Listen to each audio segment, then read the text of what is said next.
Gall bladder एक organ आहे. हे काम करणारा शरीरामधला महत्वाचा अवयव आहे. खूप जास्त वेदना होतात आणि वेदना काहीच केलं तरी कमी होत नाही.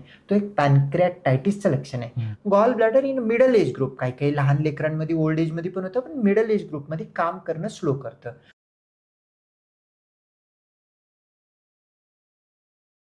श्रोतेहो नमस्कार. आपल्या गटफिट क्लबमध्ये तुमचं पुन्हा एकदा स्वागत आहे. आज एक महत्त्वाचा विषय आहे, पित्ताशयातले खडे किंवा गॉल स्टोन्स. याबद्दल आपले लॅप्रोस्कोपिक आणि रोबोटिक सर्जन डॉक्टर सम्राट जानकर आपल्यासोबत आहेत. त्यांच्याशी गप्पा मारून आपण ह्या आजाराबद्दल एक डिटेल सायंटिफिक माहिती अशी त्यांच्याकडनं घेऊया. तर चला आपण ह्या व्हिडिओला सुरुवात करूयात. श्रोतेहो नमस्कार. आपण आज एक महत्त्वाचा असा विषय आहे, पित्ताशयामध्ये खडे. हे खूप कॉमन आहेत.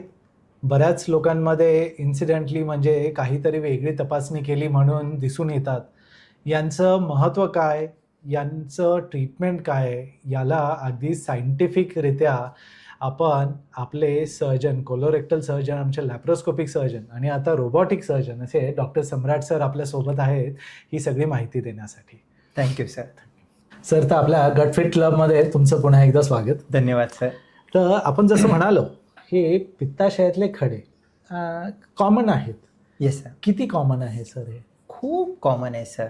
जवळपास आपण जर का बघितलं, एक 20 मधले 10 मधले एखाद्या व्यक्तीला आपल्या लाईफ टाईममध्ये पित्ताशयामध्ये खडे होण्याची पॉसिबिलिटी आहे. त्यात फिमेलमध्ये, middle age group, post pregnancy, post delivery खूप कॉमनली बघायला भेटतं सर. बरोबर. आणि बऱ्याच वेळा हे पित्ताशयातले खडे आपल्याकडे पोटदुखी वगैरे अशा लक्षणांनी पेशंट येतोच, पण बऱ्याच वेळा काहीतरी रुटीन चेकअप वगैरे केलं आणि त्याच्यातही हे पिकअप होतात असं आहे. तर नेमके हे होतात का बरं? यांचं काय कारण काय? पित्ताशयात खडे होणं म्हणजे नेमकं होतंय काय? सर, पित्ताशयाचं खडे होण्याचे भरपूर कारण आहे. महत्त्वाचं कारण समजण्यासाठी एक छोटं उदाहरण घेऊ. जर का आता पाणी वाहत असेल तर त्याच्यामध्ये गढूळ होत नाही, स्वच्छ राहतं. आपण बघितलेलं असेल वड्यामध्ये वगैरे.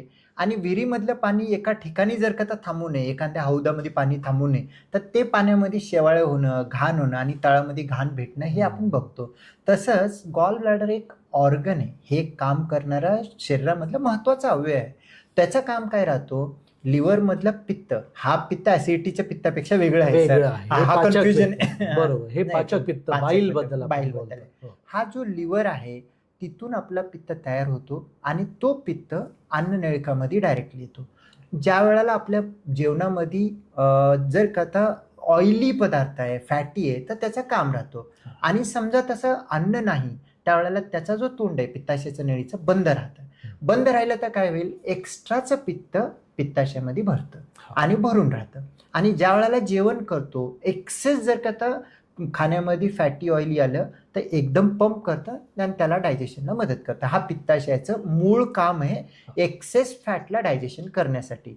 हे एक ॲडिशनल रिझर्वेअर आहे. म्हणजे आपल्या घरामध्ये वरती टाकी जसं भरून ठेवतो पाणी, तसं टाकीचं एक्स्ट्रा रिझर्वेअर आहे. पण प्रॉब्लेम कसं आहे, त्याचं काम करण्याचा जो काही कॅपॅसिटी आहे, हळूहळू वयाच्या हिशोबानं, लाईफस्टाईलच्या हिशोबानं, खानपिनच्या बदलावाच्या हिशोबानं किंवा प्रेग्नन्सीमध्ये, हार्मोनल चेंजेसमध्ये, लॅक्टेशनच्या फेजमध्ये किंवा नॉर्थ इंडियन जे गंगा बेल्टच्या एरियामध्ये राहतात त्यांच्यामध्ये gall bladder in middle age group, काही काही लहान लेकरांमध्ये ओल्ड एजमध्ये पण होतं, पण मिडल एज ग्रुपमध्ये काम करणं स्लो करतं. जसंच तो स्लो करतं, त्याचं काम चालू असतो, पण काम स्लो झाल्यामुळे तो एमटी कंप्लीट नाही करत तर थोडं थोडं पित्त जमून राहतं.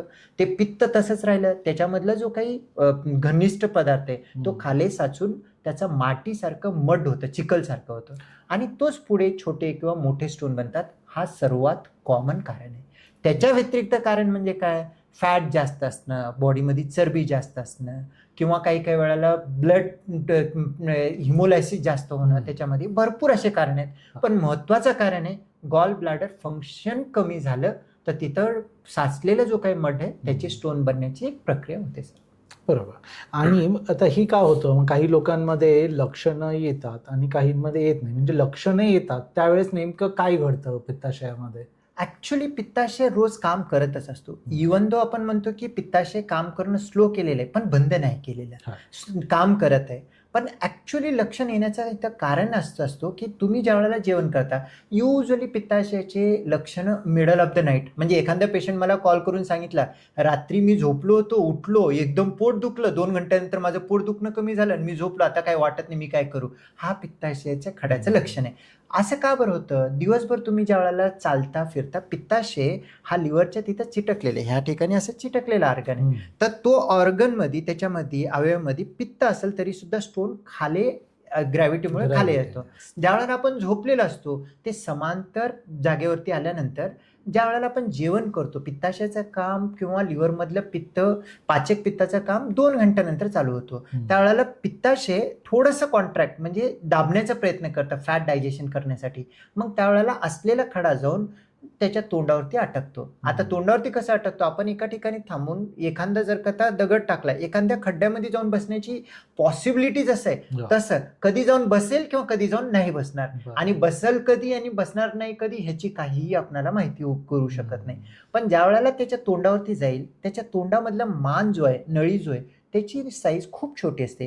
त्याच्या तोंडाला जाऊन बसला आणि पित्ताशय त्याच्या अगेन्स्ट दाबण्याचा प्रयत्न करतो. मग पेशंटला एकदमच गाढ झोपीमध्ये सडन सिव्हिअर पेन, ॲसिडिटी झालं, काय झालं म्हणून उठतात. उठल्यानंतर थोड्याशा वेळानंतर हळूहळू हळूहळू पेन कमी होतं, कदाचित गोळी घ्यावं लागतं. काही काही वेळेला खूपच जास्त अटकलेलं असेल तर आपल्याला जाऊन इंजेक्शन वगैरे घ्यावं लागतं. काही वेळेला साधं पाणी वगैरे, जिरा पाणी वगैरे घेतलं तरी कमी होतं. पण हे कमी होण्याचं काय, थोड्या वेळानंतर पित्ताशयाचा जो काही कॉन्ट्रॅक्ट होण्याची मेकॅनिझम आहे तो कमी झाली, ते एक स्टोन खाली पडतं आणि पेन कमी होतं. हा एक मेन कॉमन प्रेझेंटेशन आहे. आणि काही लोकांना सायलेंट स्टोन म्हणतो, म्हणजे पित्ताशयामध्ये खडे असतात पण काही सिम्पटम नाही आहेत. पण काही सिम्पटम नाही आहे तर सिम्पटम येणार आहेत. कधी येणार आहेत? कोणाला 2 दिवसात येतात. कारण काही काही पेशंट येतात, मी सोनोग्राफीमध्ये फर्स्ट टाइम आता डायग्नोज झालं, मी काय करू? हे करणं गरजेचं, पण करणं इमर्जन्सी नाही, तुम्ही डिसिजन घ्या. 2 दिवसानंतर कॉल येतं, सर मला खूप पेन होतंय, मी आता ॲडमिशनला जायचं आहे, मला हे करून घ्यायचं आहे. सो ते कधी पेन येणार आहे हे माहिती नाही. तर पेनच्या पुढे, म्हणजे पेन हा पहिला चॅप्टर आहे, त्याचा लक्षण आहे. आणि कधी कधी पेनच्या पुढचे पण लक्षणं येऊ शकतात, पण पेन पहिला लक्षण आहे. पेनला सोडून जर का विचारलं तर अटकलेला स्टोन जर का 2 घंट्यामध्ये माघारी नाही आला तर त्यावेळेला इन्फेक्शन होण्याचे चान्सेस असतात. त्याला आपण कोलेसिस्टायटिस म्हणतो. हेच डायबिटिक पेशंटमध्ये, इम्युनो कॉम्प्रोमाइज पेशंटमध्ये खूप कॉमनली होतं. त्याच्या पण पुढचं जो काही आहे, जर का समजा पित्ताशय खूपच जोरात कॉन्ट्रॅक्ट केला तर स्टोन त्या नळीच्या तोंडामधून पास होऊन पित्ताशयाच्या नळीमध्ये येऊन अटकतो. जर अटकला तर मग तिसरा चॅप्टर चालू होतो, म्हणजे तिसरा कॉम्प्लिकेशन. त्याच्यामध्ये पित्ताशयाच्या नळीमध्ये अटकला तर कावीळ होतो, एकदम थंडी ताप येतं, कडकडी येतं किंवा बीपी कमी होतं, इमर्जन्सी हॉस्पिटलमध्ये जावं लागतं. त्याच्यामध्ये ERCP लागतं, आपण त्याच्याबद्दल एक व्हिडिओ वेगळं केलेलंच आहे. आणि चौथा प्रॉब्लेम काय होतो सर, स्टोन खाली येऊन अटकला तर सर्वात धोकादायक जो काही पॅनक्रियाज म्हणतो, आग्नेय म्हणतो, त्याच्यामध्ये जर का जाऊन अटकलं तर तिथून पेशंटला खूप जास्त वेदना होतात आणि वेदना काहीच केलं तरी कमी होत नाही. तो एक पॅनक्रियाटायटिसचं लक्षण आहे. आणि कोणत्याही गॉल ब्लॅडर स्टोनमध्ये पॅनक्रियाटायटिस होऊ नये ह्याची काळजी घेणं गरजेचं आहे. कारण गॉल ब्लॅडर स्टोनची ट्रीटमेंट खूप सोपी आहे. जर का पॅनक्रियाटायटिस जर का पेशंट घेऊन आला तो मॅनेज करणं खूप डिफिकल्ट जातं. आणि हे सगळे एक प्रेझेंटेशन आहे. प्रेझेंटेशन पेन म्हणून राहू शकतो किंवा कुठं कुठं अटकलं त्या हिशोबाने वेगवेगळे प्रेझेंटेशन, जॉन्डिस म्हणा किंवा पॅनक्रियाटायटिस म्हणा, इन्फेक्शन म्हणा, फिवर म्हणा, वेगवेगळे घेऊन येऊ शकतो. सो अगदी म्हणजे एका प्रश्नामध्येच तुम्ही लक्षणं आणि कॉम्प्लिकेशन असं सर्व कव्हर केलं सर. आणि तुम्ही जसं म्हणाल ते आहेच, पॅनक्रियाटायटिस इतका अनप्रेडिक्टेबल आजार आहे. खरं बघितलं तर गॉल ब्लॅडर स्टोनमुळे पॅनक्रियाटायटिस होण्याची वाट बघणे अगदी नेग्लिजंट असं. ह्याच्यामधलं मेन प्रॉब्लेमच आहे सर, ज्या वेळेला पेशंट फर्स्ट टाइम येऊन भेटतो त्यावेळेला त्यांना काय नेक्स्ट घेऊन येईल हे प्रिडिक्ट करणं पॉसिबल नाहीये. अनफॉर्च्युनेटली ह्या गोष्टीमुळे काहीतरी गोळ्या औषध घेणं, काहीतरी ट्रायलमध्ये महिन्यातून ॲटलिस्ट एक तरी पॅनक्रायटायटिस, बिलिरी पॅनक्रायटायटिस, म्हणजे जे की सोप्यातलं सोपं ट्रीटमेंट करू शकत होतो त्या गॉल ब्लॅडरला आपण ठेवून त्याच्यामुळे एक मोठा पॅनक्रियाटायटिस घेऊन येणं आणि त्याच्यामुळे ICU मध्ये ॲडमिट होणं खूप सॅड फील होतं. हे सगळ्या गोष्टी बघितल्या तर अगदी बरोबर असं, कारण अगदी प्रिव्हेंटेबल कॉम्प्लिकेशन्स आहेत हे सगळे. सो आता आपण जर बोललो की का होतं याची आता लक्षणं, जसं तुम्ही म्हणाले मोस्टली पेन होणं, कावीळ होणं हे आहे. जर पेन हे एक महत्त्वाचं लक्षण आहे, ही घेऊन आलं. युजली उजव्या बाजूला वरच्या उजव्या भागात बाजूला होतं. वरच्या भागात. पण आपण बाकीचेही बघतोच आहे, वरच्या भागात एपिगॅस्ट्रिक, कधी कधी टाईटनेस हे. तर याचं एक डायग्नोसिसचं काय तुमचा अल्गोरिदम असतो, कसं तुम्ही डायग्नोज करता किंवा पुढे इन्व्हेस्टिगेशन जे काही आहेत काय असतात? गॉल ब्लॅडर स्टोनचा क्लासिकल प्रेझेंटेशन फक्त एक 30-40% असतो की पेन टिपिकल असं पेन घेऊन येणं. मोस्ट ऑफ द पेशंट आपल्या ओपीडी मध्ये येतात, तुम्ही सुद्धा ऍग्री करता, ऍसिडिटी म्हणूनच सांगून येतात, ऍसिडिटी आहे, ब्लोटिंग आहे म्हणून. क्लासिकल सिम्पटम नसतात. क्लासिकल सिम्पटम असेल तर मग क्लिअर कट होतो. पण कोणताही पेशंट जर का पेन घेऊन आला किंवा हायपर ऍसिडिटीचा प्रॉब्लेम घेऊन आला, ब्लोटिंग घेऊन आला किंवा रात्री झोपल्यानंतर त्रास होते घेऊन आला, एक backup the mind as a gastroenterologist एक डोक्यामध्ये असते की हे पित्ताशयाचा प्रॉब्लेम असण्याची शक्यता आहे. कारण आजकाल लाईफस्टाईलमुळे खूप कॉमनली आपण बघतो. मग जर का तसा पेशंट असेल तर त्याच्यामध्ये बेसिक आपल्याला एक सोनोग्राफी करणं आहे. सोनोग्राफीमध्ये खडे आहेत का पॉलिप आहे, किती खडे आहे, साईज किती आहे म्हणून सांगतं. हे ढोबळवाणी आपल्याला अंदाज देतं. खरोखरच खडा 2 सेंटीमीटरचा म्हटलं तर 2 सेंटीमीटरचा राहत नाही. कधी 2 mm चा खडा म्हणून 10 दिलेले असतात, 2 सेंटीमीटरचा एक मोठा दिसू शकतो. कन्फ्युजन राहते कारण त्याची एक लिमिटेशन आहे. पण बेस्ट इन्व्हेस्टिगेशन गॉल ब्लॅडर स्टोनसाठी कोणतं आहे तर सोनोग्राफी आहे. चांगली सोनोग्राफी आणि पर्टिक्युलरली एम्प्टी स्टमक कम से कम एक 6 घंटे न खाता जाऊन केलेलं असेल तर त्याच्यामध्ये रिझल्ट चांगले येतात.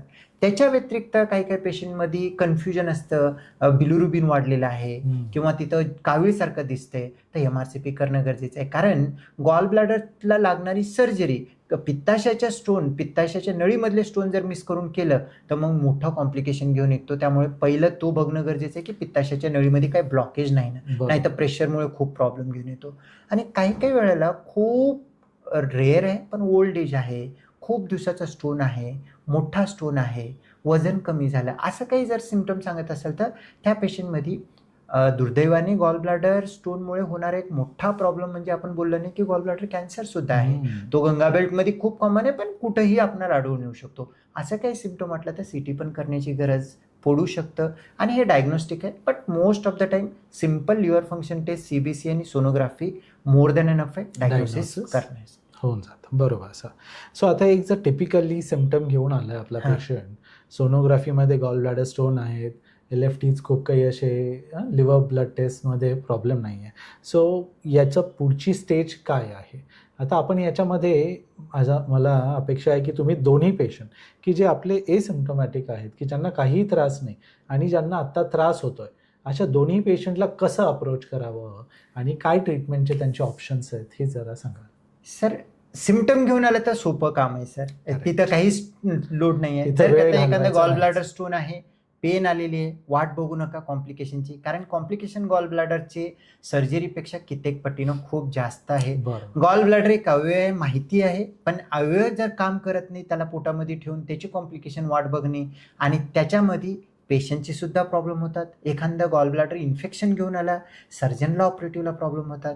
आणि महत्त्वाचं म्हणजे कॉम्प्लिकेशन जितके वाढतात तितकं रिलेटिव्हना सुद्धा फायनान्शियली सुद्धा ट्रबल होतो. म्हणजे सोप्यातला सोपा होणारा ते प्रॉब्लेम मोठा आणून ठेवण्यात काही अर्थ नाही. डायग्नोसिस झालं असेल तर चांगलं सर्जन बघा, एक्सपर्ट सर्जन बघा, चांगलं लॅप्रोस्कोपी करणारा, रोबोटिक करणारं आणि चांगलं सेंटर बघा. कारण इन्स्ट्रुमेंटेशन खूप महत्त्वाचे आहे. लॅप्रोस्कोपीचे आउटकम सर्जनवरती फक्त अवलंबून नसतात, सिस्टम किती चांगलं आहे. कारण तुमच्याजवळ करता सिस्टम चांगला नसेल, चांगल्यातल्या चांगलं शिकलेल्या सर्जनचं सुद्धा काही अर्थ राहत नाही.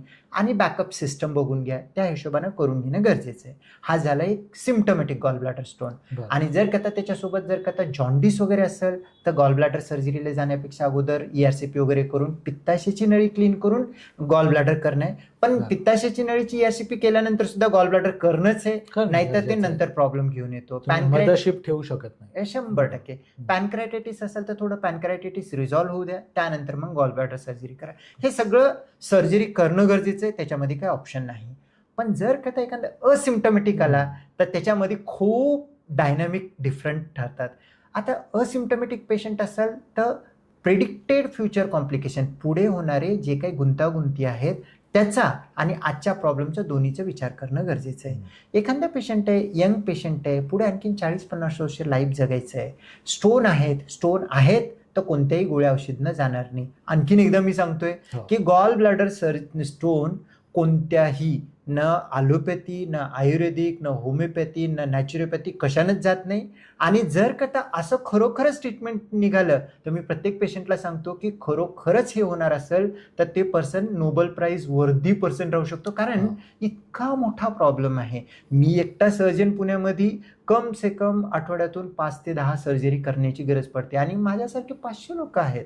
तर इतकं मोठं प्रॉब्लेम आहे जगामध्ये, तर ह्याला 100% निघालं असतं. पण अशी कोणती एक्झिस्टिंग ट्रीटमेंट नाही. आणि 2 पेनच्या एपिसोडमध्ये किंवा मला आता दुखत नाही तोपर्यंत घेतो, त्याच्यामध्ये आपण काय करतोय की वाट बघतोय प्रॉब्लेम येण्याची एक. आणि दुसरी गोष्ट, कोणतीही गोळी ती भलेही ॲलोपॅथी असो किंवा कोणत्याही ट्रीटमेंट पती असो, पण ती गोळीचा बेनिफिट 100% होणार नाही गॉल ब्लॅडरला. असं होणं क्वचितच मॅजिकल ठरू शकतं, पण असं होत नाही. जितकं मी 15 वर्षाचा एक्सपिरियन्स बघतो असं कोणत्याही पेशंटचं होत नाही. कारण आपले स्वतःचे नातेवाईक आहेत, त्यांना सुद्धा देणं गरजेचं आहे, पेशंट म्हणून येत आहेत. पण त्याचे साईड इफेक्ट घेऊन कित्येक वेळेस लिव्हरला इंजुरी, लिव्हरचं damage, CAM associated liver toxicity म्हणून लॉंग टर्म ट्रीटमेंट घ्यावं लागतं. त्यामुळे अननेसरी हे करण्यात काही पॉईंट नाही. जर असिम्प्टमॅटिक असेल तर खूप इझी आहे. तुम्ही आत्ताच्या आता इमर्जन्सी करू नका, पण उद्याच्याला जाऊन प्रॉब्लेम येणार आहे. 2 दिवसाचा टाईम काढून करून घेणं गरजेचं आहे. फक्त तुमच्याजवळ टाईम आहे तर चांगलं सर्जन, चांगलं सेंटर, चांगली टेक्नॉलॉजी, जर जमत असेल तर रोबोटिक, हे सगळं विचार करून घेणं गरजेचं आहे. ठेवणं म्हणजे उद्याच्याला वाट बघणं आहे मोठं कॉम्प्लिकेशनचं. पण कॉम्प्लिकेशन होऊन तर सुटणार नाहीये. कॉम्प्लिकेशन झाल्यानंतर सुद्धा बेसिक येऊन गॉल ब्लॅडर सर्जरी करायचंच आहे.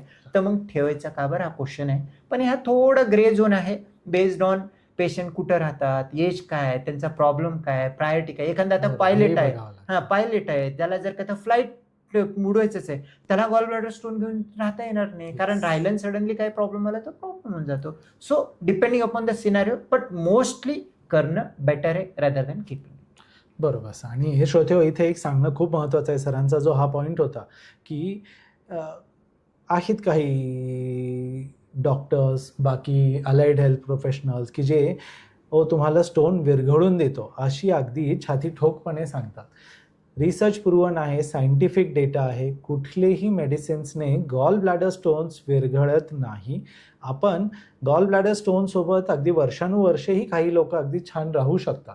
याचा अर्थ असा नाही की त्यांना परत पुढे जाऊन कधी त्रास होणार नाही. पण कुठल्याही औषधांनी विरघळतो म्हणून मी वेळ घालवणार आहे असं प्लीज आपल्याला करायचं नाही आहे. तसं आहे. सो आता गॉल ब्लॅडर स्टोन झाला आहे डायग्नोज वगैरे सगळं, आता आपण ट्रीटमेंटचा डिसिजन घेतला. तर तुम्ही बऱ्याचशा गोष्टी म्हणालात, लॅप्रोस्कोपी, रोबोटिक. तर आता याच्याबद्दल सांगा की गॉल ब्लॅडर स्टोन फक्त आता गॉल स्टोन आहे, बाकीचं सगळं सुरळीत आहे. काय ट्रीटमेंट ऑप्शन्स आहेत आणि कुठले चांगले आहेत, कुठले मोस्ट ॲडव्हान्स्ड, याच्याबद्दल जरा माहिती द्या आम्हाला. गॉल ब्लॅडर स्टोन म्हटल्यानंतर मेडिकल ट्रीटमेंट तर कट झालं सर नाही आहे. सर्जरीच हाच ऑप्शन आहे. पण सर्जरी जो काही एज ओल्ड करतोय, एज ओल्ड सर्जरी म्हणजे ओपन सर्जरी, ज्याच्यामध्ये चिरा देऊन करणं, ओपन करणं, हा सगळ्यात चांगला आहे. पण प्रॉब्लेम असा आहे, त्याचे रिलेटेड कॉम्प्लिकेशन जास्त आहेत, पेन जास्त आहे, इन्फेक्शन होऊ शकतो, त्रास होऊ शकतो. आजच्या घडीला ओपन सर्जरी एक एक्स्ट्रीम कंडिशनमध्ये, जिथं गॉल ब्लॅडर इन्फेक्शन झालेलं आहे, खूपच सडून बसलेलं आहे, ऑप्शनच नाही आहे, तशा कंडिशनमध्ये किंवा दुर्बिणीची सर्जरी करू शकत नाही आहे, त्या कंडिशनमध्ये लाईफ सेव्ह करण्यासाठी ओपन सर्जरी एक स्टँडर्ड मेथडॉलॉजी आहे, त्याच्यामध्ये काहीही वाद नाही आहे. पण आजकाल 0.5% कमीमध्ये ओपन सर्जरी होते. पण आत्ता सध्या सर्जरी फॉर गॉल ब्लॅडर आजच्या जमान्यामध्ये खूप सोफिस्टिकेटेड झालेलं आहे. एक हाय एंड लॅप्रोस्कोपी किंवा रोबोटिक सर्जरी हे आत्ता सध्याचं ट्रीटमेंट ऑप्शन आहे, स्टँडर्ड ऑफ केअर आहे. लॅप्रोस्कोपी गेले 25 वर्ष आपण करतोय, त्याच्यामध्ये खूप चांगले रिझल्ट आहेत आणि रिकव्हरी चांगली आहे, सगळं आहे. पण लॅप्रोस्कोपीचे काही तोटे आहेत, कारण लॅप्रोस्कोपी करत असताना सर्जन करावं लागतं, एक्सपर्टी 100% लागतात आणि सर्जनला सुद्धा काही लिमिटेशन असतात आणि त्या गोष्टी आपण ऑपरेट बाहेरून करतोय, मॅनेज करतोय, ह्याच्यामध्ये थोडेफार प्लस मायनस येतात. पण आत्ता सध्या पण लॅप्रोस्कोपी हा स्टँडर्ड ऑफ केअरच आहे, आणखीन रोबोटिक रिप्लेस नाही केलं.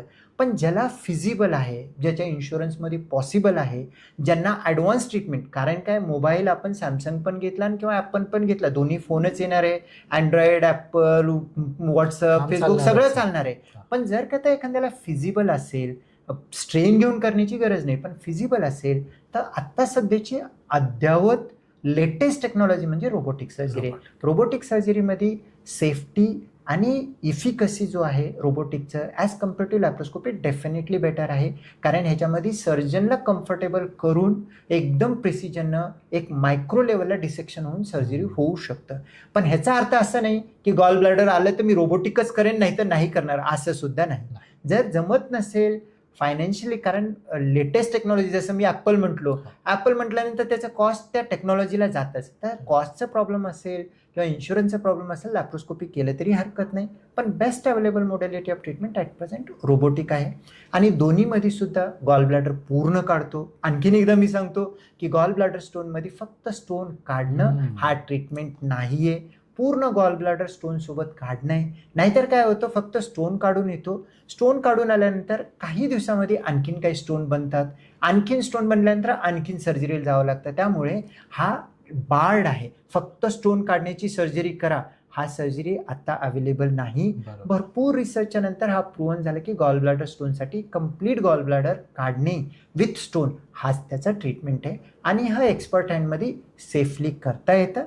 पण रेअरली गॉल ब्लॅडर सर्जरीचे सुद्धा रेअर कॉम्प्लिकेशन आहेत, जसं की ब्लिडिंग असेल, बाईल डक्ट इंजुरी, बाईल लीक वगैरे होण्याची पॉसिबिलिटी आहे. तरी तुम्ही जर जितकं लवकर करता, जितकं अनकॉम्प्लिकेटेड करता, जितकं एक्सपर्ट हँडनी चांगल्या सेंटरमध्ये चांगल्या टेक्नॉलॉजीने करता, तितकं लीस्ट पॉसिबल कॉम्प्लिकेशन आहे.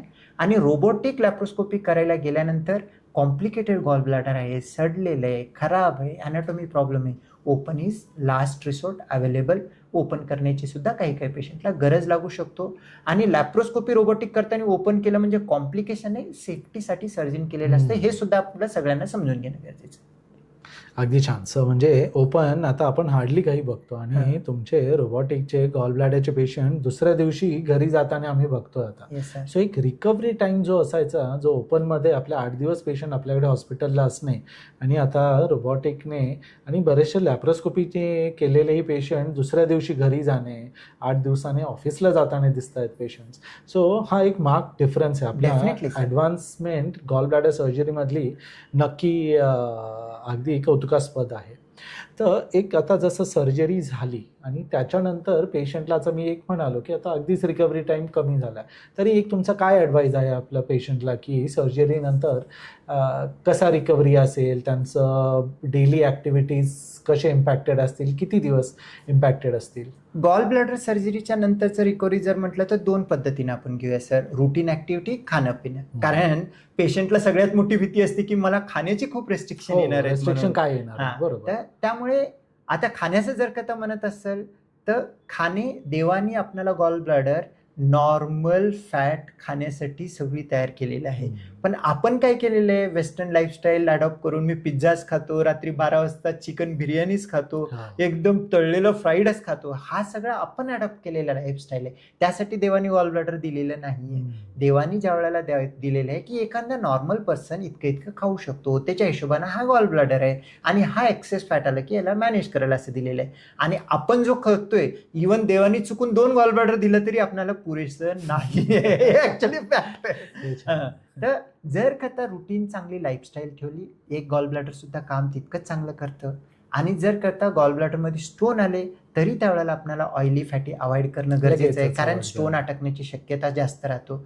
आणि गॉल ब्लॅडर बॉडीमधून निघून गेलं तरी पहिले 1-2-3 आठवडे आपल्याला रेस्ट्रिक्टेड राहावं लागतं. त्यानंतर हळूहळू नॉर्मल डायटला जाऊ शकतो. आणि बॉडीची एक सगळ्यात खासियत ही आहे की एक ऑर्गन नसेल काम करणारा तर बॉडी ऑटोमॅटिक अडॅप्ट होतो. लिव्हर आणि बाईल डक्ट अडॅप्ट होतो आणि 99% पेशंटमध्ये आफ्टर पिरियड ऑफ टाईम काहीही होत नाही. पण प्रॉब्लेम काय आहे, पेशंटला एक माइंडमध्ये मार्क होतं, गॉल ब्लॅडर सर्जरी माझी 2026 मध्ये झाली, मग 26च्या नंतर जे काही पोटाचे त्रास येतात सगळे गॉल ब्लॅडरमुळे होतात त्याच्यात.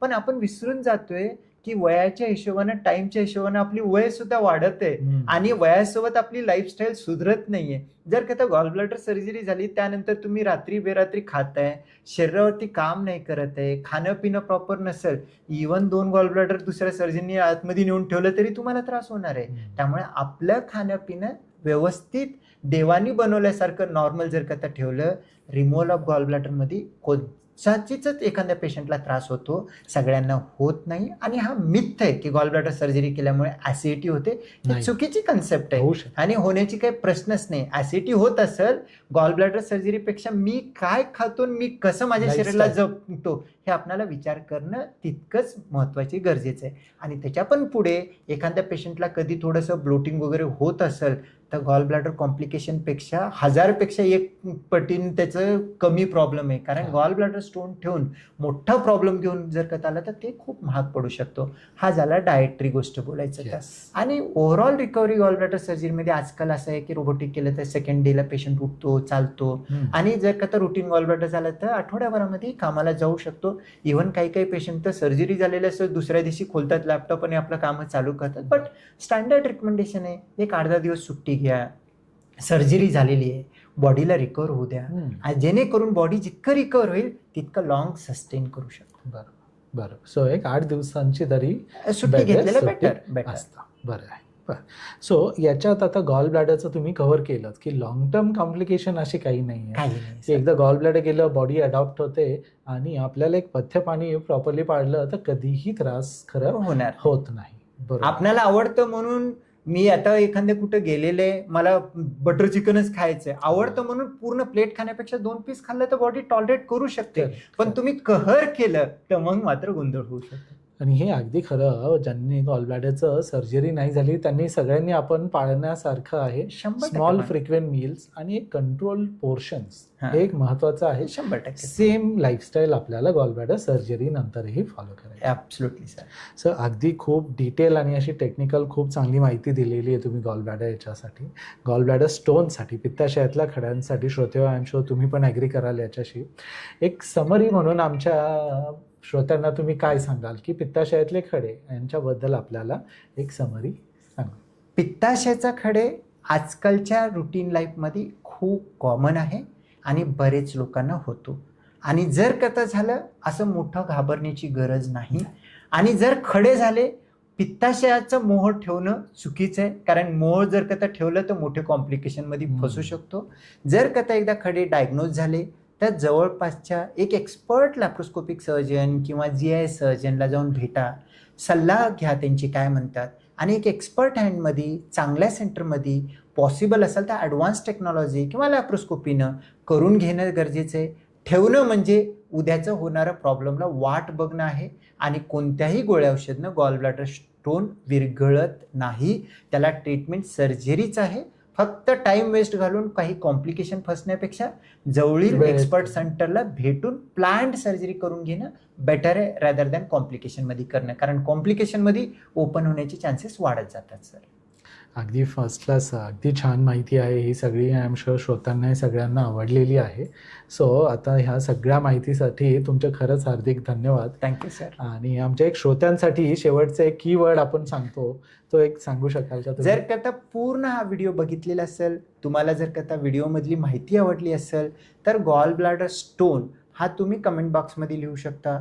आणि याच्या व्यतिरिक्त काही GI बद्दल आम्ही गटफिट क्लबमध्ये सगळे काही पोटाच्या रिलेटेड माहिती आणणं सांगणं तुम्हाला हे करतो. तरी काही क्वेश्चन असेल तर ते टाईप करा. मी आहे, सर आहेत, आम्ही तुम्हाला आन्सर देण्याचा प्रयत्न करू. ओके सर, तुमचे खरंच धन्यवाद. श्रोते हो, thank you sir. Thank you so much. Thank you. तर श्रोते हो, तुम्हाला हा व्हिडिओ नक्कीच आवडला असेल. सरांनी आपल्याला खूपच टेक्निकल आणि खूपच महत्त्वाची माहिती सगळी डिटेलमध्ये दिलेली आहे. हा जर व्हिडिओ आवडला असेल तर आमच्या चॅनलला, आमच्या या व्हिडिओला लाईक करा, चॅनलला सबस्क्राईब करा, म्हणजे तुम्हाला आमचे पुढचे सगळे व्हिडिओज अबाधितपणे बघता येतील. आणि काही कमेंटही असतील, काही सजेशन असतील तर मोस्ट वेलकम. तर हा व्हिडिओ पूर्ण बघितल्याबद्दल धन्यवाद. आणि पुढच्या व्हिडिओच्या वेळेस नक्की आपली भेट होईलच. नमस्कार.